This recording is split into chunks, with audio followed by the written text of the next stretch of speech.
ঘন্টার মধ্যে তোমাদেরকে যদি ভাগীরথীর গঙ্গায় না ফেলতে পারি, রাজনীতি থেকে সরে যাব।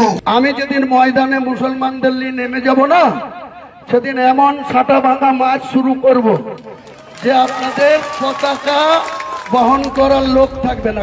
দল বদলেছে কিন্তু ভাষা বদলায়নি। আগের আমলে হুমকি দিয়ে পার পেয়ে যাওয়ায় এই আমলেও হুমকির সুর হুমায়ুন কবিরের গলায়। তবে এবার আর পার পেয়ে যাওয়া নয়, পাল্টা কড়া ব্যবস্থা নেবার হুঁশিয়ারি দিলেন মুখ্যমন্ত্রী শুভেন্দু অধিকারী।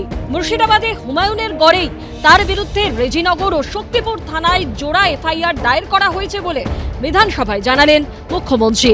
বাড়তে বাড়তে বাড়তে এই যে নওদার এমএলএ যে ভাষায় কথা বলে, এটা আপনাদের পাপের ফল। বলছে 4700 জেল, তাই নাকি? আপনাকে কেমন সবক শিখাতে হয় এই সরকারের মুখ্যমন্ত্রী শেখাবে।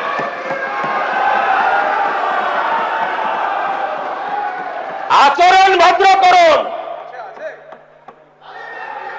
ভাষা সংযত করুন। এর আগে বহুবার বেলাগাম মন্তব্য করতে শোনা গেছে হুমায়ুন কবিরকে।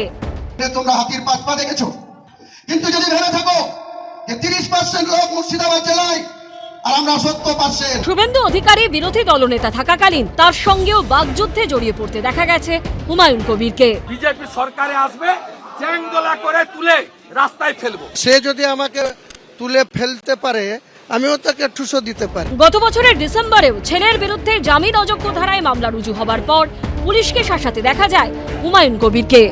পুলিশ যদি আমাকে ঘরে ঢুকে মারতে যায়, তা পুলিশকে কি রসগোল্লা খাওয়াবো নাকি? এই ওসিকে যাতে সরানো শুধু না, একবারে ওকে যে পোস্টিং দিতে হবে।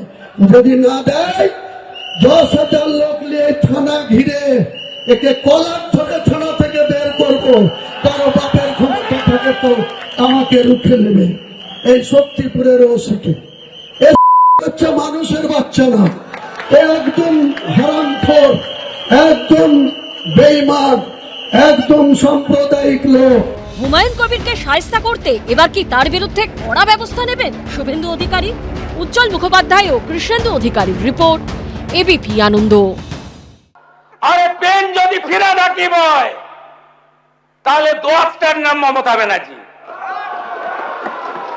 তাহলে কালীর সঙ্গে যদি পেয়ে যায়, তাহলে দোয়াতকেও যেতে হবে। তারাতলায় গোডাউন ভেঙে ভয়ঙ্কর বিপর্যয়, মৃত্যু মিছিল। এই ঘটনায় কলকাতা পুরসভার প্রাক্তন মেয়র ফিরহাদ হাকিমের ওএসডি কালীচরণ বন্দ্যোপাধ্যায়কে গ্রেফতার করেছে পুলিশ। এরপরকে এই আবহে রবিবার ইঙ্গিতপূর্ণ মন্তব্য করেন তৃণমূল সাংসদ কল্যাণ বন্দ্যোপাধ্যায়। শুধু কালীকে ধরলে হবে? কালী রাখার জন্য দোয়াতটা তো দরকার। যে দোয়াতে কালী এতদিন ছিল, তাই তো? তার দোয়াতটাকেও নিয়ে আসুন। এই প্রসঙ্গ টেনেই সোমবার বিধানসভায় তাৎপর্যপূর্ণ মন্তব্য করেন মুখ্যমন্ত্রী শুভেন্দু অধিকারীও।